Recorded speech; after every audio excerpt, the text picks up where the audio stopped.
Okay, so we are recording now.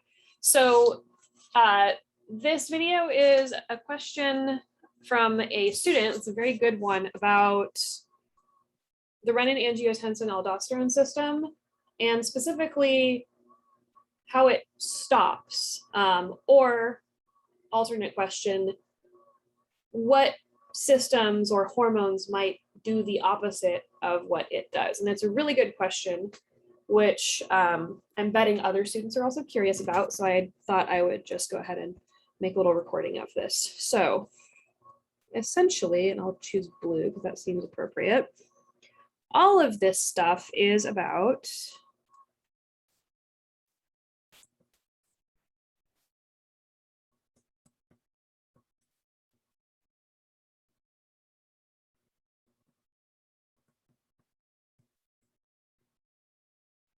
managing water and blood volume.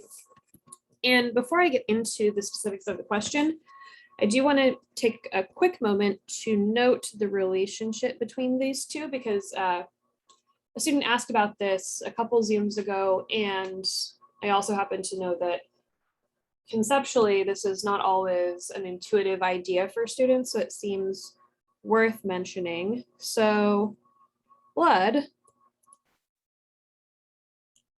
D is weird, there we go. So blood equals cells,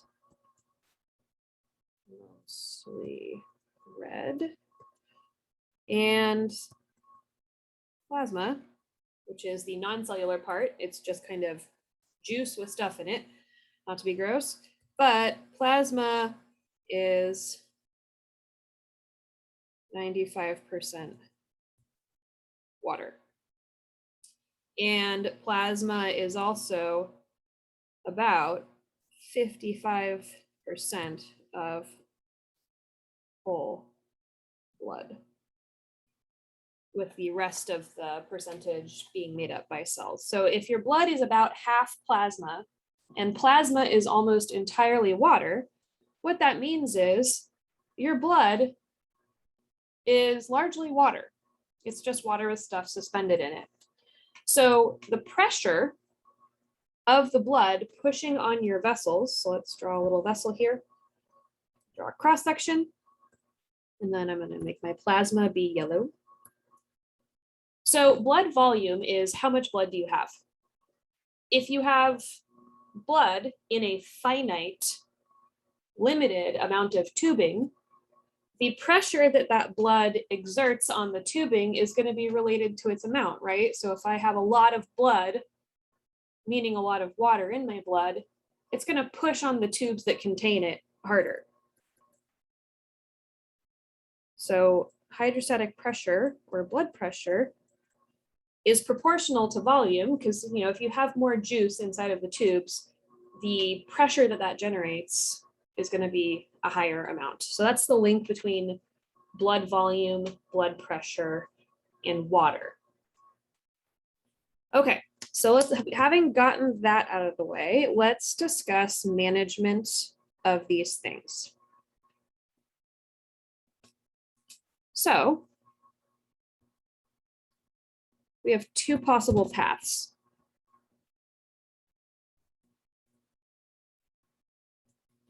BV here stands for blood volume. If blood volume drops, we turn on the renin-angiotensin aldosterone system. And the outcome of this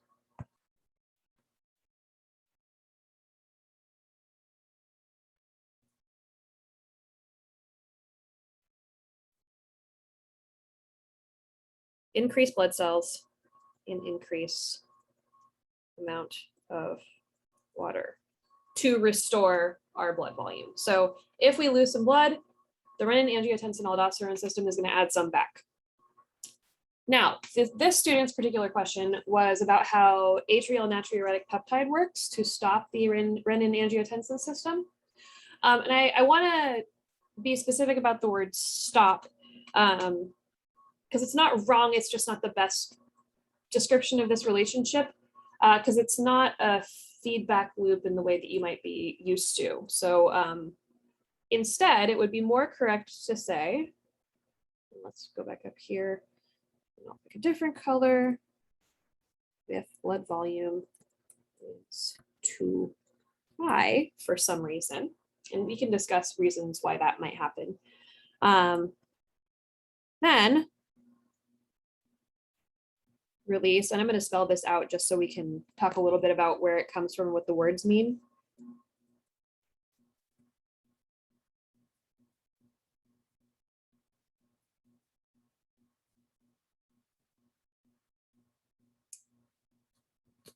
And the outcome is that it's going to decrease the amount of water. So we're going to inhibit water retention and try and get some of that water out. So let's talk about what these words mean, because that will help us understand what it's doing and how it does it. So atrial means this is actually secreted by atria of the heart. So the top two chambers of the heart release this. Na here stands for sodium. And uretic or uresis means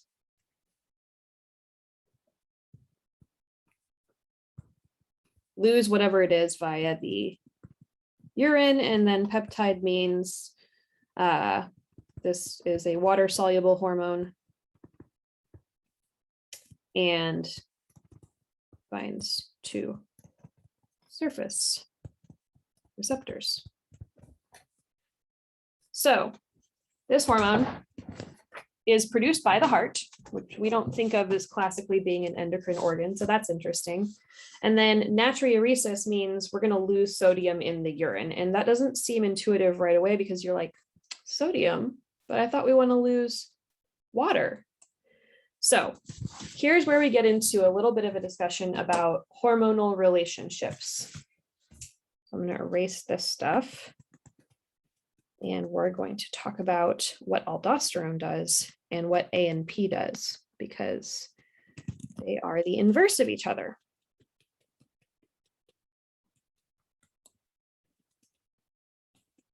Sorry, I'm taking a bit of time to erase all this mumbo jumbo down here.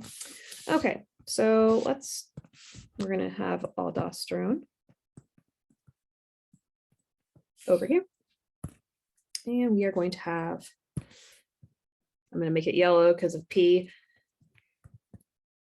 atrial natriuretic peptide over here.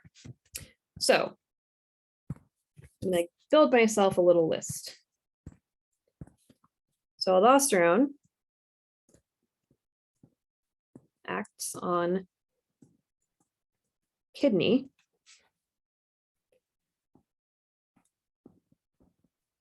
causes kidney to retain sodium instead of urinating the sodium out.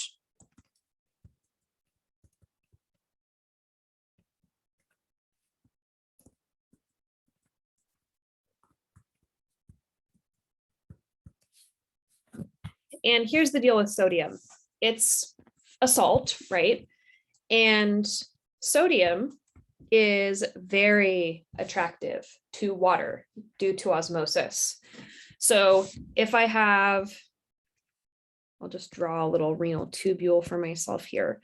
So if I have a renal tubule and I have some aldosterone-based pumps,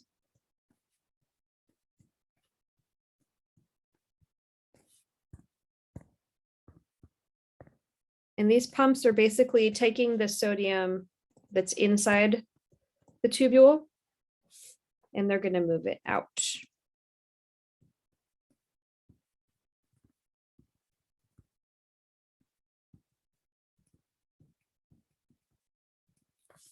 So now, with these pumps, which are there because of aldosterone secretion, we've got a lot more sodium on the outside of the tubule. than we do on the inside. And so what happens is sodium basically it attracts water via osmosis. So it exerts osmotic pressure. So what that means is any water that's present in the filtrate here that you might otherwise pee out, it really wants to hang out with sodium. So it's just going to leave via osmosis to be with the sodium. So the consequence of retaining sodium is that you also retain water, which is good. So that's one of the ways that the renin-angiotensin aldosterone system helps to retain water, and there are others. So atrial natriuretic peptide is doing the opposite. It also acts on kidney, but instead of causing the kidney to retain sodium, it causes the kidney to preferentially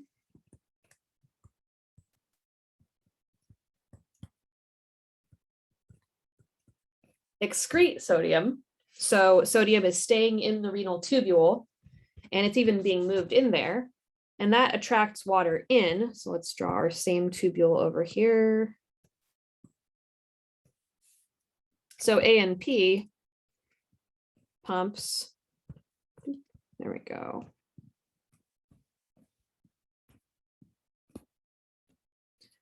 Are going to move sodium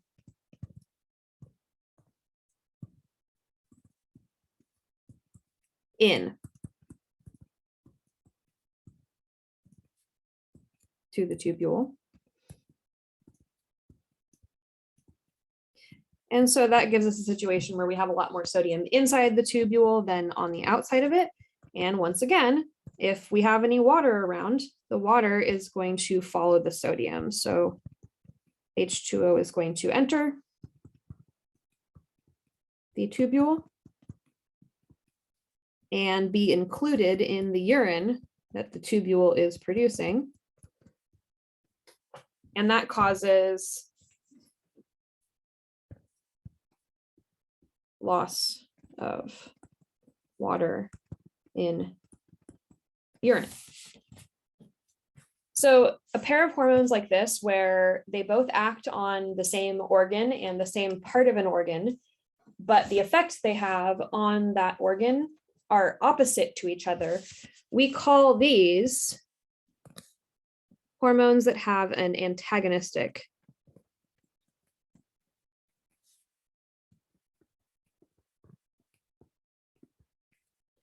relationship. Their actions oppose each other rather than help or boost each other. So the reason that this doesn't quite represent negative feedback is because it's outside of the renin-angiotensin aldosterone system. So if that system was managed strictly by negative feedback, then the hormones and compounds of the renin-angiotensin aldosterone system would feed back to inhibit their own production. And that's not what happens. Instead, once blood volume is restored, there is no longer a signal that says that the RAAS is necessary, so it just turns itself off. But if we have the opposite problem, and we need to lose some blood volume, that is the signal that atrial natriuretic peptide needs to be secreted. And specifically, remember that A stands for atria, and that's the heart. There are sensors in your heart for how much blood is being received with each cardiac cycle. And if that becomes too high, the atria begin to stretch and they can sense that increase. And that was what triggers them to release atrial natriuretic peptide. So that's the relationship between all these things, and a little insight into specifically what they are doing in the kidney. So hopefully that helps folks understand a little bit better.